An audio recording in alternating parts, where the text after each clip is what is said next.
there, this is La Will, and welcome to a special episode of the Future Money podcast. This month, we're doing something a little bit different. As we wrap up this amazing year, it's a great opportunity to reflect on the conversations we've had with our ecosystem on digital financial inclusion. Over the past 12 months, we've witnessed remarkable progress in bridging the financial gap, with our ecosystem flourishing and initiatives touching countless lives. The conversations featured on the Future Money podcast showcase the ongoing dialogue about the challenges and opportunities in creating a more inclusive financial system for all. For this wrap-up, we've curated a selection of thoughts that our guests have shared with us. But before we revisit these memorable moments, we'd like to thank you for tuning in to another episode of the Future Money podcast. And as always, don't forget to subscribe and like the show on Castopod, Spotify, Apple Podcasts, or wherever you listen to your pods. We often hear about the rise of digital transactions as a marker of advancement. In the documentary Bringing Down a Mountain, Subhashish Panigrahi, the creator and director, asked viewers to explore the evolving relationship between digital transactions and financial inclusion, and to challenge these assumptions. Just because somebody is using digital transactions doesn't mean that they have more access to money. It's just another medium of transaction. A lot of transactions used to happen in different ways, and now they're being tracked, and we know that these transactions are happening. That really doesn't change the status quo for majority of the people. So I think one really has to understand that very clearly, that digital transactions don't mean financial inclusion. Digital transactions just mean that there is a different mode of transaction, and that is more of a natural evolution of everything to me, that we are using technology more than we were using before. And a lot of things that were happening sort of in analog or physical forms are happening digitally now, and we're able to track, we are able to generate data. It would have been really hard to do that. And, it would have been really impossible actually to know how many people are using phones to do a transaction. So I think, there's that. So I think the other part, what the film also explores is the sort of ambiguity, where it's not very conclusive to say that things have radically changed, and there's digital transaction, and there's access to mobile data, or there's access to devices, or there's access to sort of know-how, and everything has changed. I think it kind of stops at a place where we say that people have now power. They have access to that sort of socioeconomic power that they never had, and they are deciding for themselves. They're exploring and they're figuring out things for themselves. So it kind of ends there, saying that there's just one mountain that's down, and there's another mountain a few miles ahead. What that means is that we are also not seeing sort of a magical utopia of evolution. It's happening in kind of sporadic ways, and because of that, we're seeing changes in some places, and there's definitely sort of a positive vibe. There's hope, there's effort to change the status quo of a community, but that doesn't mean that it has happened everywhere, that in the entire country or in all the places people have achieved that power that they never had. It's clear that digital transaction and financial inclusion are more complex than they first appear. But let's move from finance to something that connects us all, food. With Lena Ganinjat, we dove into how food, art, and community intersect with the broader conversation on inclusion. So let's listen in. Food is the most inclusive thing we have, because we all have that in common. We all eat and we all love to eat, right? And so it really connects us at a very deep level. And for me, it brings me so much joy, and it's very amusing as well to, create an installation for an opening, or do an installation in an art space. And it's usually those white cubes, right? It's very sterile, and it's sometimes a bit intimidating as well. And what I love, if I do an installation in those spaces, is to see people straight away letting their guard down and, starting to interact with the food, and therefore starting to interact with each other. And so it really becomes like a means for connection, something that's almost, playful, almost in a childish way. I love to use food as a way to, make people just let their guards down and connect with each other in a way that's very innocent. That's immensely fun to do. From food to a deep dive into economic system, the exploration of financial inclusion continues. Carlijn Kingma, one of our guests, emphasizes the importance of challenging these existing systems and imagining something new. As we reflect on these insights, it's crucial to ask, what does the future of financial system look like? Can we collectively design a system that works better for everyone? The next highlight delves into the speculative nature of economic solutions. We can collectively decide this money system in this specific architecture is not working for us, it's not inclusive, it's not contributing to a sustainable economy. We want something else. And then you come to the next step, which is maybe even harder than understanding the current system, which is already hard. And that's envisioning or being able to imagine something different. And as I said already in the introduction about this first work, The History of Utopia, envisioning a future scenario or a future is a tricky business because you always make a simplification, of course, of a very large system which has grown over time. And you are proposing something new. So what we decided to do is to come up with 3 completely different future scenarios. They are on an ideological scale. They are completely different from each other. They propose 3 completely different kind of solutions so they also have a different analysis of what is wrong in our now. And what Hollis asked, what I forgot now to reflect upon is what we saw, and also by presenting these different future scenarios, because all 3 of them are also a bit funny and a bit weird, but they have very different systemic solutions. People responded quite also always with a bit laughing, and sometimes also saying that these solutions are also quite scary. But then they also came to the conclusion that the system that we have now is also quite extreme. So that's also very beautiful. That's a beautiful conclusion, of course. We have now a system in which private companies, our banks, create the substantial part of our money. That's quite an extreme scenario if you put them as one of the as a 4th scenario next to the 3 scenarios that we also proposed.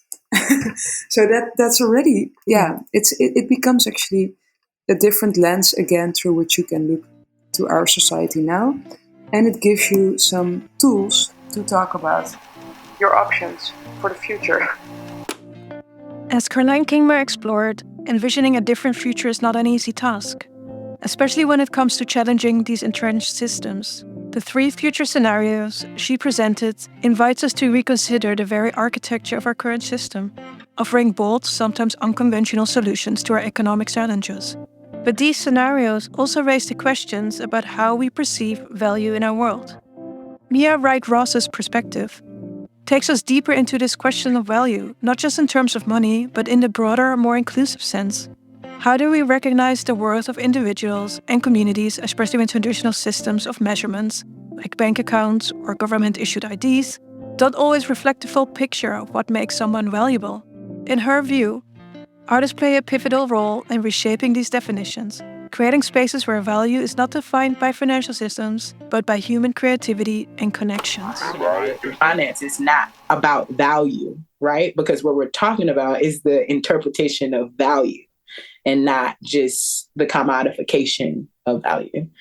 So I think artists, as long as we keep doing what we've been doing and not looking for anybody else to tell us what we're supposed to be doing, it will always happen because the ideas come from us. So there's that. That's too true. I really love the way you phrase that. And I think that's a really poignant way to end this episode, because I think a lot of what we're talking about, like what Interledger Foundation is focused on, is this whole point of value and the intrinsic value of each individual, and that it's not just like that your net worth defines how valuable you are in society, or how that a bank can determine like how valuable a person is, but being far more expansive about what it means to be valuable and respecting and recognizing. Even in that structure, it changes on a daily basis. Mm-hmm. That's right. like the euro versus the dollar versus yen, it changes on a regular basis. So why would I only be going, Exactly, totally. When in certain communities, certain like a woven cloth is valuable, just as valuable as a dollar. So it depends on what artist or what interpretation aspect you're coming at, for sure. That's so real. But I think just like what I'm left with to reflect on and to feel emboldened by is that like artists and creatives, we reset and redefine what value means and recognize that like value is not what you have in your bank account, or like value is not the passport that you hold or passport, like any of these kind of state defined mechanisms of devaluing. Mia Wright-Ross, her reflections on value highlight the transformative role that artists and creators play in reshaping our understanding of worth as we move beyond the financial measures and state-defined systems to something more intrinsic and expansive. This idea connects deeply with the larger conversation about financial inclusion, as it is not just about access to money, but about challenging the systems that determine who gets to decide what is valuable. The Resimulate team of the Future Money Arts and Culture grant of the Interledger Foundation has been exploring these very themes in their work, where they question the conventional economic narratives and debunk myths about wealth and success. Their focus on speculative futures and financial inclusion underscores the need to imagine not just financial system, but the very ideas of value that underlie them, offering a new lens through which we can envision a more equitable future.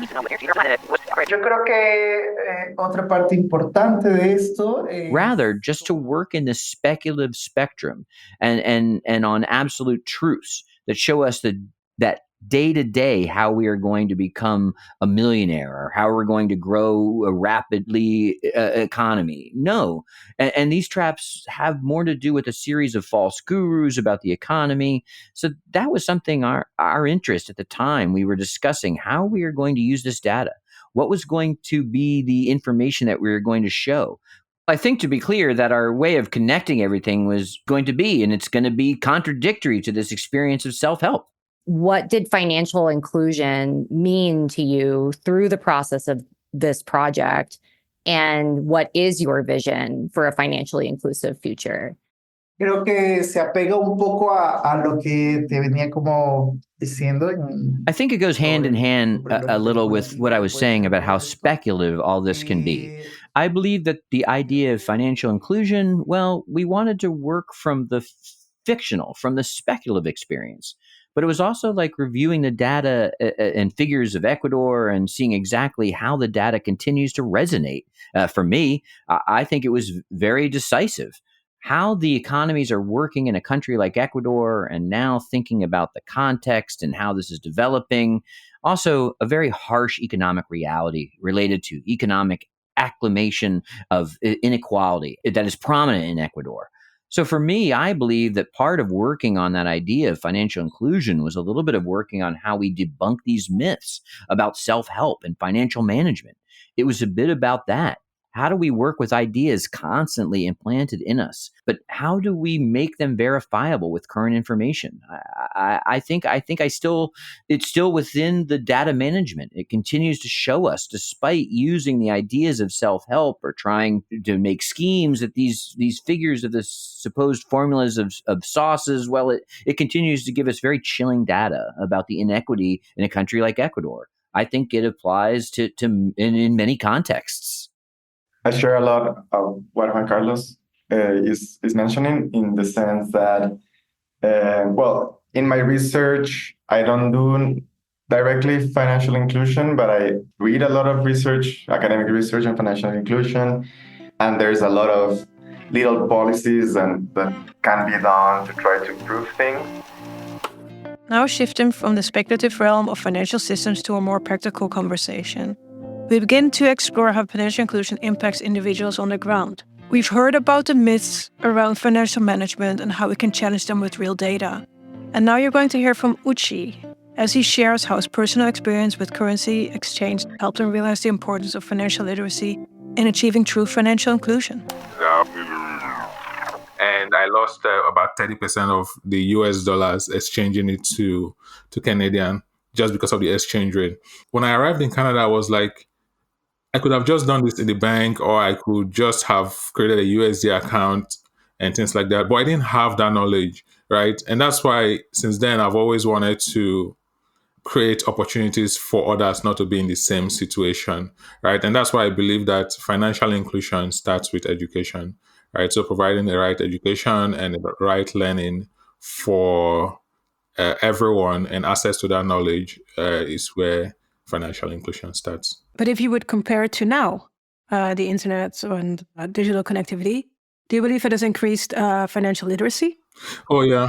Connectivity has made financial inclusion definitely more mainstream, right? Many more people are financially included. And that's why there's more that we can do with including more people in the financial ecosystem, right? Because many people have access to the internet right now. And that's why I think we should start transitioning from financial inclusion to economic empowerment, right? Because I mean, with financial inclusion, the story has been providing access to financial services, providing access to banking services and things like that.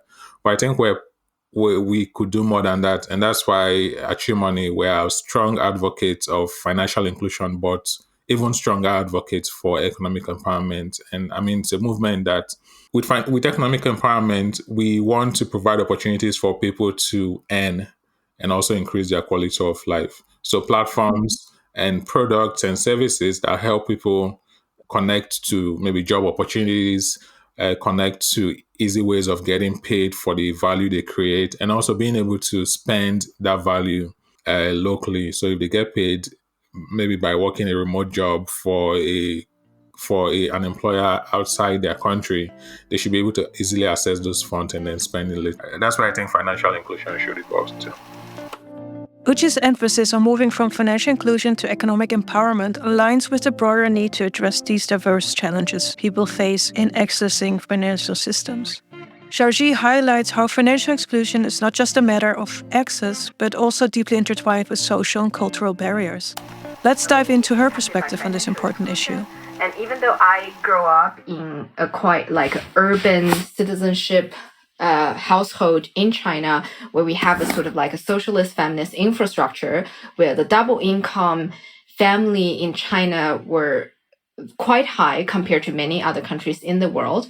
Money has always been a topic that women are supposedly not talk about. Women are very often not the one that actually take control and have access to a lot of financial services.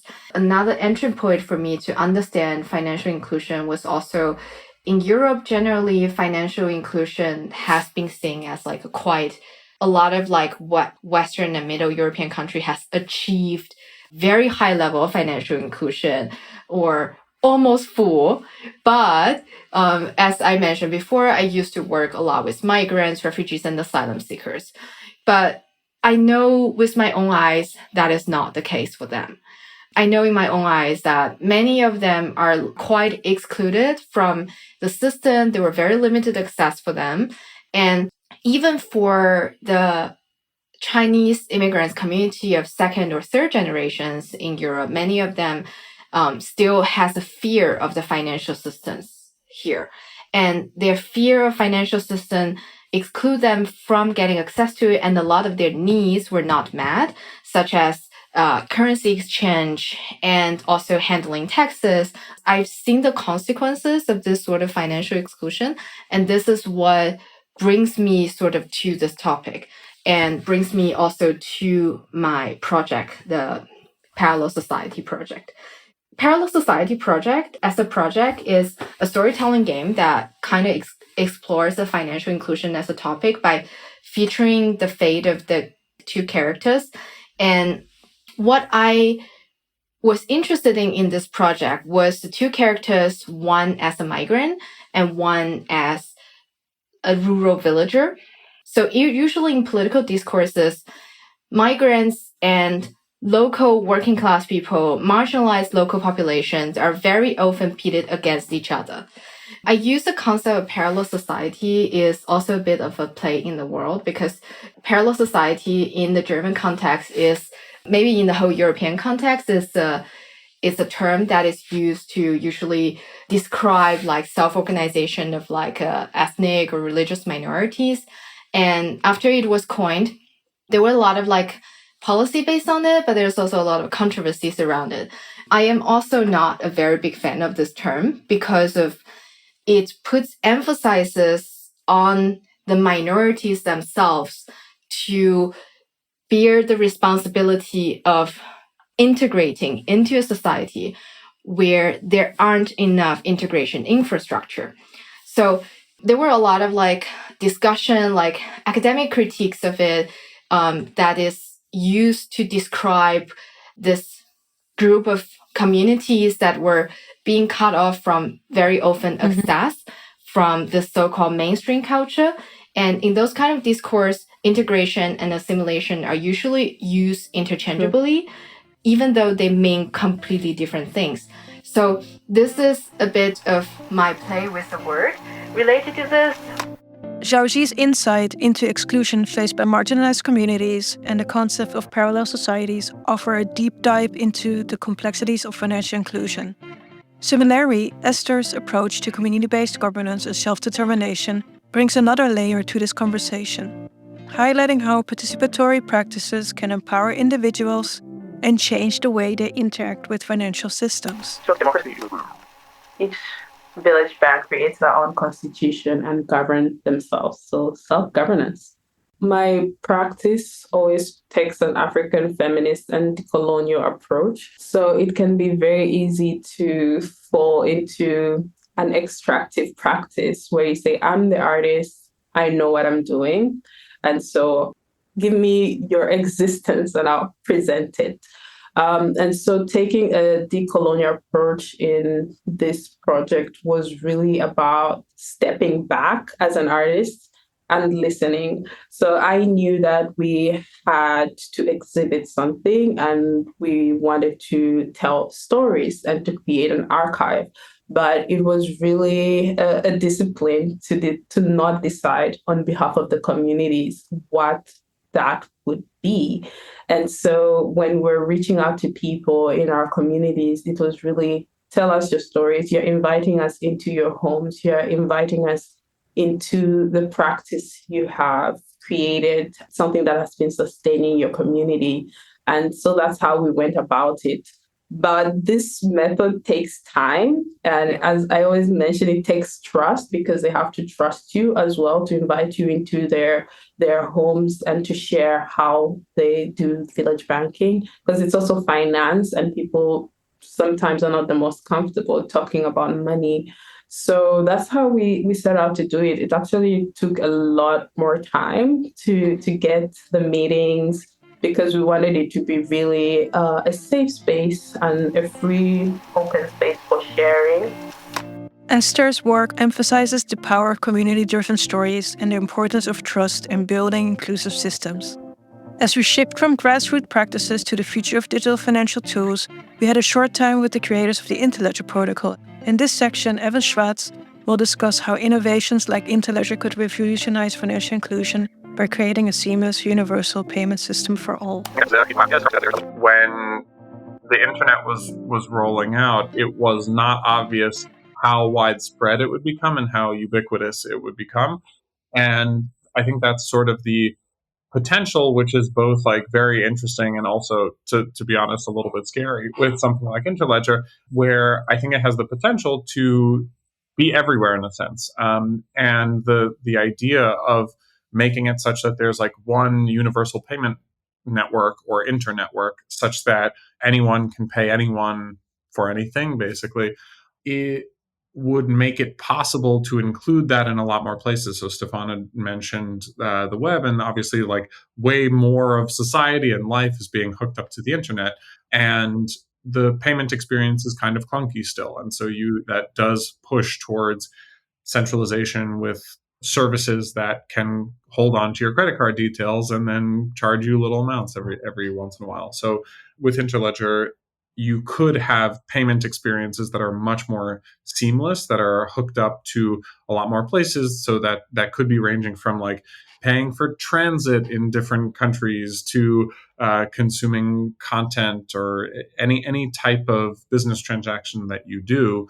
Instead of this discussion around like, oh, what payment network should we use for this? You just say, here's the money, and then it's done. That's a little bit of a vague answer, but I do think it's a little bit hard to predict how something like that would roll out, or like what kind of applications people would end up with, because I think a lot of the most exciting applications of the internet were things that probably would have been very difficult to foresee before it showed. Eva Schwartz's perspective on a potential of a universal payment system like the Interledger really opens up exciting possibilities for the future of digital transactions. But as he pointed out, the challenges are significant, and it's going to take more than just a technical innovation to create the kind of impact we need. So what does this more equitable future look like, and how do we build it? That's where Dr. Mengel comes in, focusing not only on technology, but on the people and the community it serves. So I have the same question. So the same question of like, what does this future of money look like? What needs to get done? I want to be straightforward. Anything I come up with, I can't do it. Like, there needs to be a team. And my foreshadowing even more, I'm applying for a sabbatical to answer this question. My post was going to be, and it's still going to be, it's just like the word might not be exactly what I say it is going to be here. But like what I'm looking for are these moonshot sort of skunk work project teams that we can focus on making an impact, that is creative, it's innovative. And I teach those in class, like the yes and, the removing your perceptual blocks, your emotional blocks, your cultural blocks, to being able to create these new ideas. I have a little bit of technical, a little bit of this, a little bit of that, but realistically, like it's going to be a team. The aspirational goal is, I think, a killer app in the space. I use it's not a sci-fi quote here, but like, how do you eat an elephant? And the response is one bite at a time. I think you need one bite from a small group of people. Like, I think it's a small team that is doing or trying to do some amazing things. And I, through academia, are in a privileged spot where the idea of a sabbatical of like you leave to make an impact. And that's what I'm trying to figure out. Like, I think I have issues, and I think I've taught this before, like with students, like having these digital financial tools that are really not working to their benefit. Or it's working for a select few, or meaning geography-wise, or individuals of a certain demographic. And I'm concerned about when the future of money is decided by those who control the money supply. I don't want to be like, this is where I think it's going to go. These are just concerns that I have. And it's going to take some people to really sacrifice time. And that's sort of like what the sabbatical is for me, like sacrifice time to figure this out. I think if there's been one consistent thread here, it's like the idea of impact. And I think that the killer app idea, like I think we know what the problem is. Dr. Mengel's vision for our equitable future underscores the power of collaboration and creative moonshot thinking, highlighting that it's going to take a team to truly make a difference. Building on an idea of innovation and meeting the world's needs, we now turn to Joran, whose perspective on the future of fintech challenges us to think beyond just technology. Joran emphasizes that the best way to predict the future is to invent it, and he has a bold outlook on how infrastructure and performance will evolve in the coming years. So let's hear more about his vision for the next phase of fintech innovations needed to support it. The best way to predict the future is to invent it. And now we need to ask ourselves, okay, so it's important to predict. How do you predict? You need to invent. Next question, how do you invent? And then that great inventor, Thomas Edison, he said, well, I look at what the world needs, and then I proceed to invent. So he wasn't a great inventor so much, he was a great archaeologist of needs. You know, he could find the needs and just serve those needs, and you'll be an inventor in passing, I think. So what is the next 30 years of fintech? I think we have to look at what the world needs, and then we need to see, what are the goals to serve those needs? What's the methodology to hit those goals? And that's kind of the Tiger Beetle story. I think the world is definitely not going to want slower, buggier databases. It's going to want them to be 1,000 times faster already. We're actually concerned that we're not giving enough performance because Some sectors are already 10,000x. We've only designed for 1,000x. So it's kind of like the world is going to need faster infrastructure because you can trade that performance for cost efficiency. It's going to be wanting to run multi-cloud by default. Like, I'm talking to my area, but for fintech, I think regulators are going to say, they're already saying, you can't only be running on one of 3 providers, because that provider goes down and a third of the country goes down. So open source is going to be critical, that we're not locked in, and infrastructure becomes commodity. It has to be commodity and utility. The future is going to be faster, safer, better, I hope. At least that's what that's what we're all here for as a generation, isn't it? So, and then our kids will look back at us and say, 30 years ago there was this database called Tiger Beetle. It's too slow.